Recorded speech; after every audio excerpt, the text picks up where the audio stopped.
قیامت تو آنے والی ہے، اس کے آنے میں کچھ شک نہیں، لیکن اکثر لوگ ایمان نہیں رکھتے۔ اور تمہارے پروردگار نے فرمایا ہے کہ تم مجھ سے دعا کرو، میں تمہاری دعا قبول کروں گا۔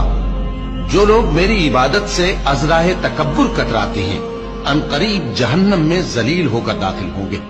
اللہ ہی تو ہے جس نے تمہارے لیے رات بنائی کہ اس میں آرام کرو، اور دن کو روشن بنایا کہ اس میں کام کرو۔ بے شک اللہ لوگوں پر فضل کرنے والا ہے، لیکن اکثر لوگ شکر نہیں کرتے۔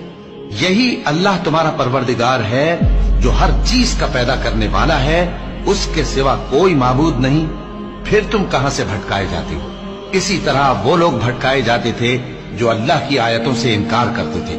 اللہ ہی تو ہے جس نے زمین کو تمہارے لیے ٹھہرنے کی جگہ اور آسمان کو چھت بنایا، اور تمہاری صورتیں بنائیں اور صورتیں بھی اچھی بنائیں، اور تمہیں پاکیزہ چیزیں کھانے کو دیں۔ یہی اللہ تمہارا